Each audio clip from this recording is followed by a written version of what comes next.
The blood on the canvas wasn't red. Under the humming halogen lights of the high school gym, it looked black, thick, oil slick. The crowd wasn't cheering, they were baying. 300 teenagers, fueled by warm vodka and mob psychology, screaming for a body count. In the center of the ring, a boy stood over his kill. His chest heaved like a broken bellows.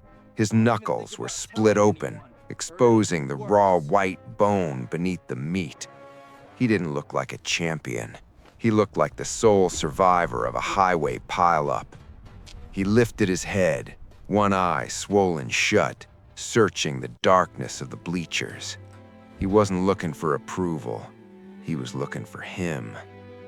But to understand why Jimmy Miller, a 300-pound ghost who spent his life apologizing for taking up space, was currently standing in a pool of his own violence, we have to rewind 6 weeks, to the day the debt was called in.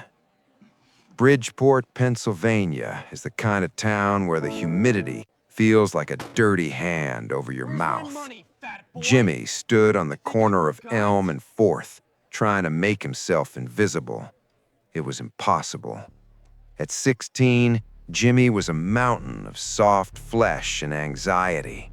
In a zip code that worshipped varsity jackets, he was a walking target. "Don't look," Andy whispered beside him, adjusting his thick glasses with a trembling finger. "Just don't look." But you always feel the shark before you see the fin. Miles didn't lean on the fence. He owned it. He peeled himself off the chain link, blocking the sun, blocking the sidewalk, blocking the oxygen. Miles wasn't a bully. That word was too small. He was a tax collector for misery. "Toll booth's open, Jimbo," Miles said. His voice wasn't loud. It was a dead-eyed monotone that terrified people more than shouting ever could. Jimmy's mouth tasted like copper. I don't have it." Miles stepped in, close enough to smell the stale tobacco on his breath, the cheap musk of drugstore cologne. He tapped a finger against Jimmy's chest, hard. Thump, thump. 100, Miles whispered. "Friday, or I take a pair of scissors to your little friend's vintage scarf collection while he's wearing it." He didn't wait for an answer. He just smiled, a shark showing its roes, and walked away. The deadline hung over Jimmy's head like a guillotine blade. By noon, the cafeteria felt less like a lunchroom and more like a holding cell. Jimmy sat with the outcasts, staring at a tray of gray lasagna. Across the room, Miles was holding court. He flipped a freshman's tray, sending milk and ceramic shattering across the linoleum. Crash! Silence rippled through the room. Then, movement. Vinny, the varsity linebacker, stood up. He didn't speak. He didn't have to. He just locked eyes with Miles. The primal calculus of the jungle took over. Alpha checks the hyena. Miles froze. His smirk died. He slunk out the side door, humiliated. "Did you see that?" Andy breathed. "Vinny just ghosted him." Jimmy didn't look up. He was shoving pasta into his mouth with a frantic, rhythmic, mechanical motion. Fork to mouth, fork to mouth. He wasn't eating to satisfy hunger. He was eating to bury the scream rising in his throat. "Slow down, man," Bobby said softly. "You're gonna choke." Jimmy swallowed hard, eyes darting to the exit. He felt eyes on him. Adrian, the quiet girl from biology, was watching. She didn't look disgusted. She looked pitying. That was worse. The bell rang. Ring! The sanctuary of the school walls dissolved. Jimmy took the coward's route home. cutting through the rusted skeleton of the old industrial park. It didn't work. Miles was waiting behind the cannery, and this time he wasn't posturing. He was humiliated, and he needed something to break. Thought Vinny scared me off.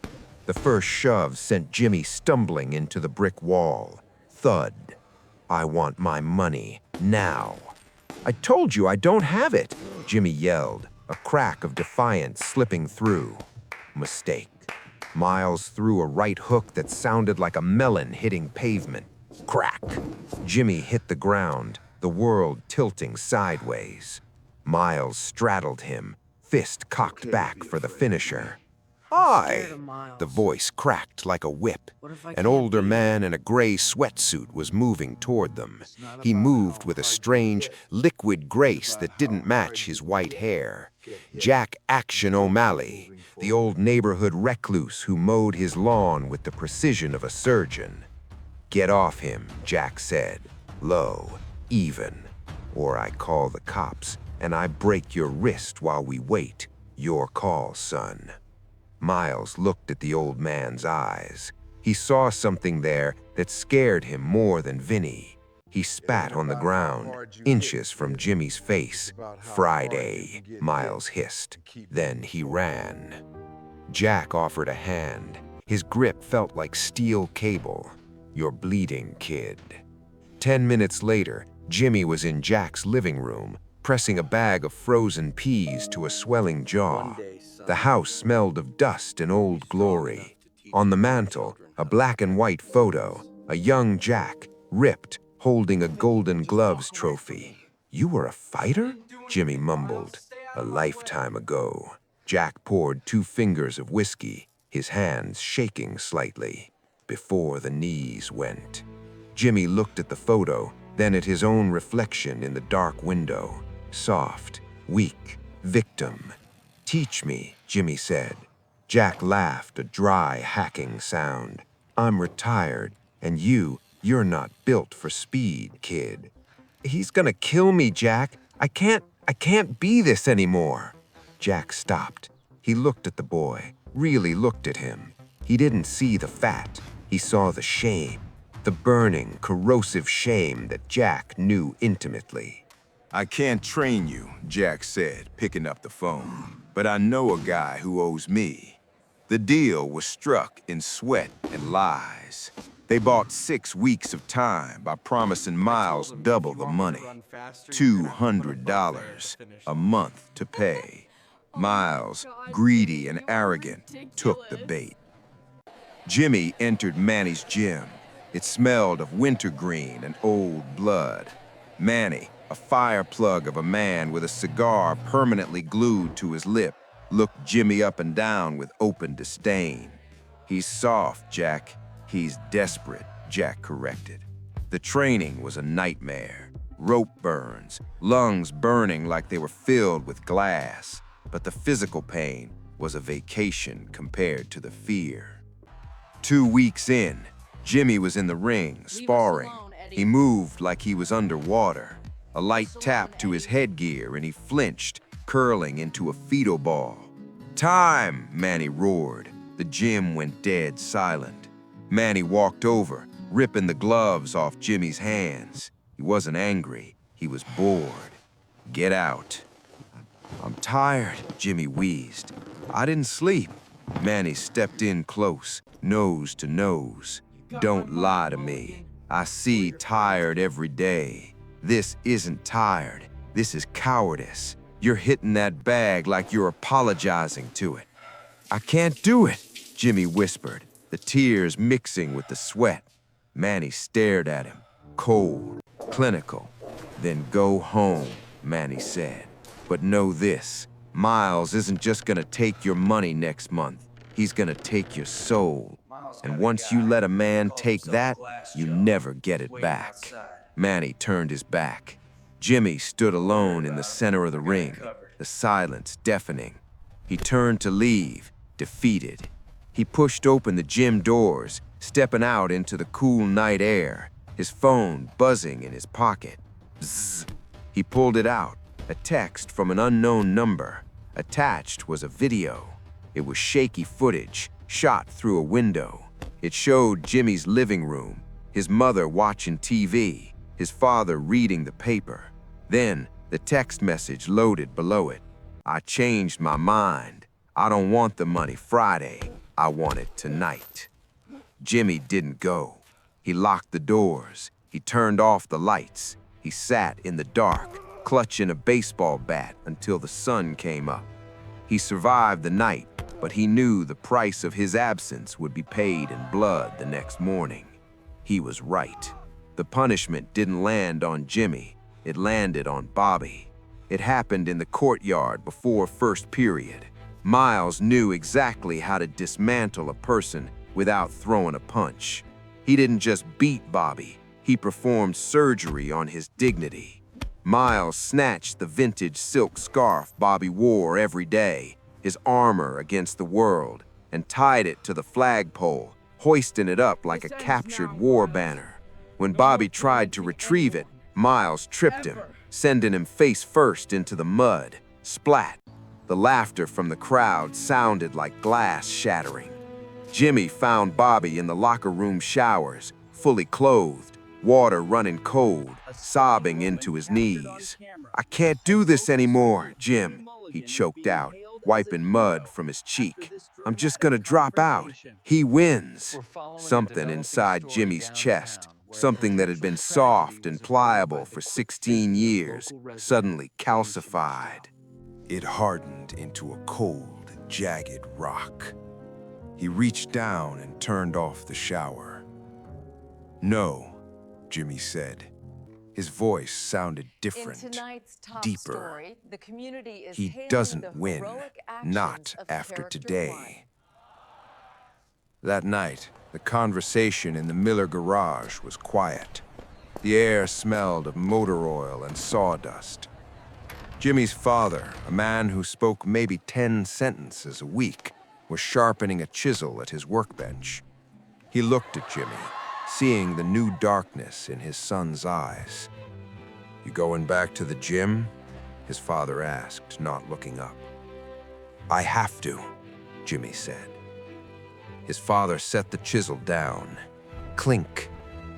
He walked over and placed a heavy, calloused hand on Jimmy's shoulder. "I never taught you to fight because I wanted you to be better than me, better than this town." He squeezed, hard. "But sometimes, the only way to be good is to be dangerous enough that nobody tries to find out if you're bad. You handle this, Jimmy. You finish it." Jimmy rode his bike to Manny's gym in the rain. He didn't wait for Jack to drive him. He pedaled 5 miles, his lungs burning, his legs pumping like pistons. He burst through the gym doors, dripping wet, slipping on the rubber mat and crashing into Manny. Manny looked down at the heap of wet teenager on his floor. He started to laugh, but then he saw Jimmy's face. The fear was gone, replaced by a terrifying, focused clarity. "I don't want to survive the round," Jimmy panted, scrambling up. "I want to put him down." Manny chewed his cigar, a slow grin spreading across his face. "All right, kid. Lock the door. We're going to the ground." The training shifted gears. No more jumping rope, no more polite boxing. Manny taught him the ugly stuff, how to use his weight as a weapon, how to torque a joint until it snaps, how to eat a punch to give one back harder. Jack watched from the corner, silent, seeing the boy transform into something formidable. But violence wasn't the only thing growing. Jimmy was sitting in the library, icing his knuckles, when Adrian slid into the chair opposite him. She didn't ask about the bruises. She just slid a biology textbook toward him. "You look like you're preparing for war," she whispered. "Maybe I am," Jimmy said, not meeting his eyes. "Good," she said, her hand brushing his. because I've got money on you." It was the first time Jimmy realized he wasn't just fighting to stop the pain. He was fighting for the right to sit at this table with this girl and not feel like an imposter. The bubble burst 3 days later. Eddie, Miles's right-hand man, a weasel with a piercing and a loud mouth, cornered them in the hallway. "Ah, look at this," Eddie sneered, blocking Adrian's path. "Beauty in the feast. You think she likes you, fat boy? She's a charity case." Old Jimmy would have looked at the floor. New Jimmy stepped forward. He didn't shout. He didn't swing. He simply invaded Eddie's space, pressing his chest against Eddie's, using that massive 300-pound frame to pin the smaller boy against the lockers. Slam. Thud. One for the years of silence. Thud. Miles was screaming for him to stop, but Jimmy was deaf to it. He was pounding Miles's face into a mask of red pulp.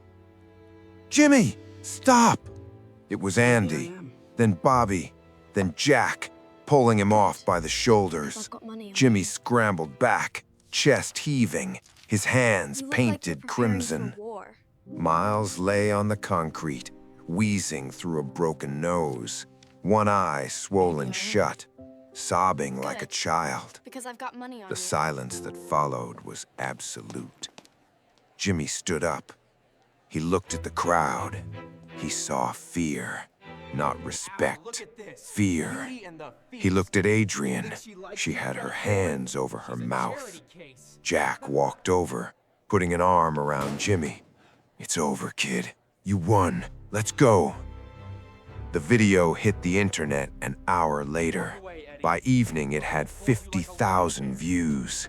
Hashtag bully beatdown was trending locally. Jimmy Miller was a hero. His parents were crying with relief in the kitchen, hugging him, telling him how proud they were that he stood up for himself. For a few hours, it felt like victory. But late that night, as Jimmy sat on the edge of his bed, staring at his swollen hands, he heard a sound that made his stomach drop. Blue and red lights flashed against his bedroom blinds. Whoop, whoop. He walked to the window and peered out. 2 police cruisers were parked in his driveway. An officer was walking up the path, his hand resting on his belt. Jimmy's phone buzzed. Bzzz. A text from Vinny. "You went too far, man. Miles is in the ICU. His parents are pressing charges." Jimmy looked at the police officer, raising his fist to knock on the front door. Knock, knock. He realized then that the fight hadn't ended in the bleachers. It had just moved to a different arena, one where fists didn't matter. He thought he had killed the monster. He was wrong. He had just become the new one. "Walk away, Eddie," Jimmy said, his voice flat and dead, "or I will fold you like a lawn chair." Eddie looked into Jimmy's eyes and saw the vacancy there. He blinked, swallowed, and hurried away. But the final bill was due. Friday, the deadline. The confrontation happened in the most public arena possible, the football bleachers during the lunch rush. Miles was waiting. Something was off. Miles wasn't alone, and he wasn't smiling. He looked nervous.